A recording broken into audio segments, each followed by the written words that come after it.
Good evening, Internet. My name is Morph, and I'm bringing you what is potentially the last set of this matchup. As I'm sure you know from the previous matches, that Flash has just been destroying all comers and doing what is quite literally legendary performance. But if you want to bring an end to a legend, it is a man called Jaedong who is coming up. But wait, Internet, there's more. Just when you think this could not get any more super funsies than the potential win for KTF, I am joined by the marvellous KennyCasting.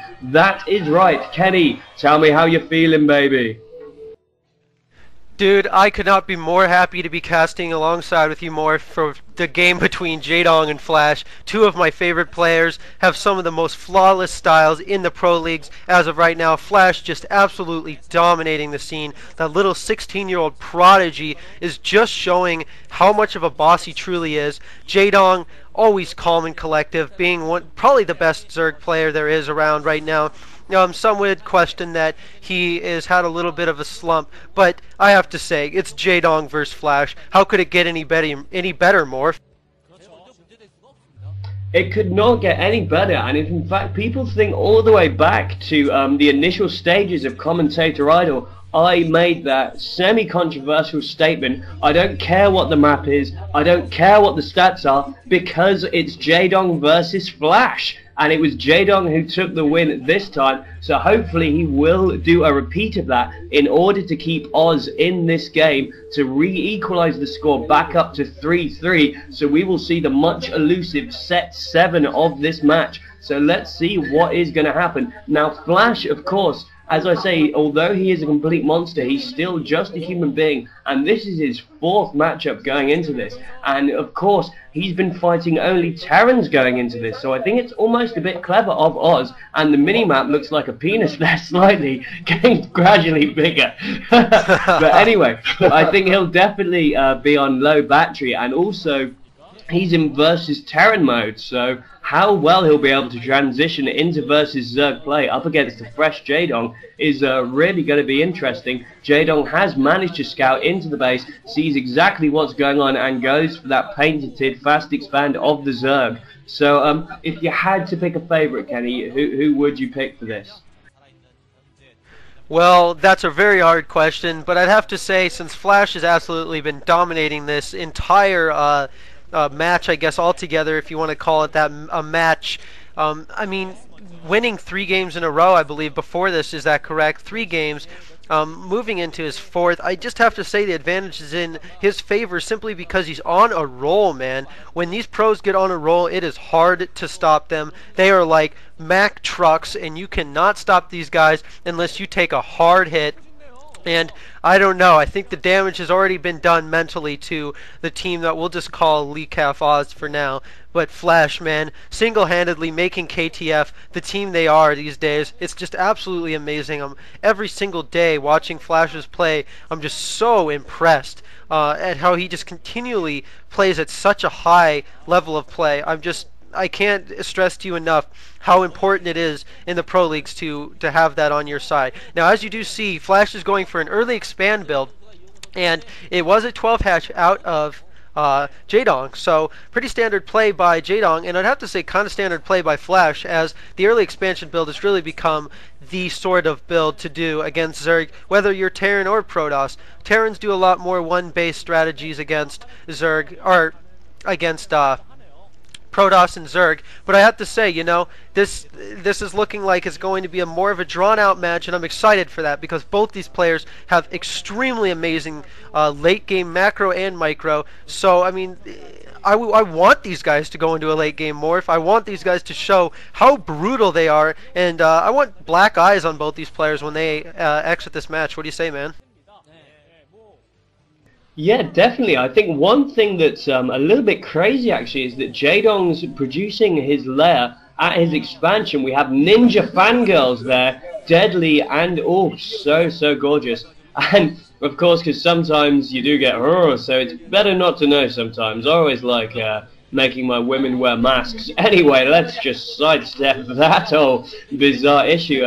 One drone there, what's that going to do? But yeah, I don't know if that was a misclick or if there's something a bit tricksy going on there with that with the lair going on at the natural, you know, that is obviously a lot more of a vulnerable position, going for the Spire on the part of Jaedong, going for some muta harass. And I know I've said this in a previous commentary, although the patented flash build, oh, looks like we're actually going to see a double expand from Jaedong. I know the patented flash build is designed against carriers, but nevertheless it's equally effective. Well, not equally effective, but nonetheless those Goliaths are good against all air if you go for those early range upgrades. You know, you can't just limit it to being against Protoss. You know, builds can be adapted to suit different situations, and especially when you have someone like Flash who always brings those tiny little variations even on his own builds. So now we do have a slight run by. Oh, she's one of my favorites. But no, those are little few lings there just basically stalking out, just making sure they know what's going on. We'll see if they maybe try and get in the main and see what exactly is going on. But for now, they are just sat there.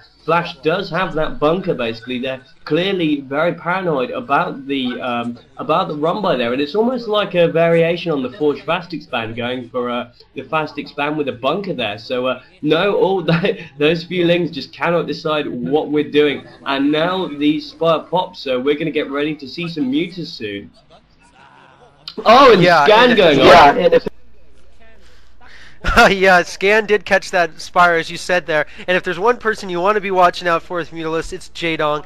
He absolutely tore Flash apart in the finals last year with just Mutalisks alone. It was absolutely crazy. I mean, Flash, being as good a player as he is, never gets torn apart by anything, really. And Jaedong just made him look like a fool that game. So I have to say Flash was probably ready for this. He's already got a couple bunkers up, turrets going up everywhere. He's playing extremely defensively, which I think is very smart, because the second you let Jaedong start to go nuts with these Mutalisks is the second that you lose hold of the game. And as you can see, he's already moving in right now. Flash is already way on top of this. I don't know how much damage he's going to really be able to do. Maybe pick off an SCV or two here or there, or maybe just get a good scout in. As you can see, the Hydralisk Den is down, so we do expect to see some lurkers from Jaedong very shortly, which is pretty standard again for Zerg play. As you can see, catching a couple SCVs, killing some turrets, very standard play out of both players really so far. The one thing to mention, though, right now is the amount of Marine numbers that are coming from Flash. If Jaedong can reduce those numbers and come in with Ling and Lurker, it's just very, very powerful. And so I think that's what Jaedong's ultimate goal is here. In a scan going off on that Hydralisk Den, so he knows it's coming as well. Flash playing just brilliant so far. This guy is just, oh, and I think he might have trapped his mutas here. I don't know if there's a way out unless he runs past those turrets. This could be a vulnerable position for Jaedong right now. I don't think exchanging one Mutalisk for just a Marine or two is really worth it, as it's definitely not economically advantageous for Jaedong. The one question I do have for you, though, Morph, do you expect for Flash to go for more of kind of a tech-style build, or just a full-out Marine medic? And never mind, he just answered the question for me. We're seeing more racks going up, so we are going to see just a ridiculous number of Marine medics coming out for Flash.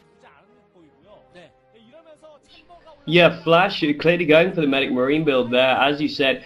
Flash just being almost clairvoyant with those scans there, just scanning exactly where he needed, when he needed. Maybe that's why Jaedong did go for that odd lair positioning at the beginning. Now the Medic Marines are trying to push forward a little bit to those Mutalisks, and maybe that's why he did do that early build. Now going for, I believe, double Evo to try and get some tech up. A few lurkers are popping now. But yeah, Jaedong was just trying to find a hole, he could send in his Mutas Blue, now using some lurkers up on the high ground supported by the Mutas, which hopefully will be able to whittle down those numbers. But if he keeps building up, and now we do actually see a relatively quick hive, not a sort of uber speedy hive, but generally speaking, if a hive is under 10 minutes, it is slightly quicker than you would expect. That one lone SCV just trying to get some information. But yeah, Flash has a solid defense in his base. There's absolutely no way Jaedong will be able to press in with those mutas. He's got some good amount of scans going off. Surely, so we do see the starport now, so maybe we are going to see some vital tech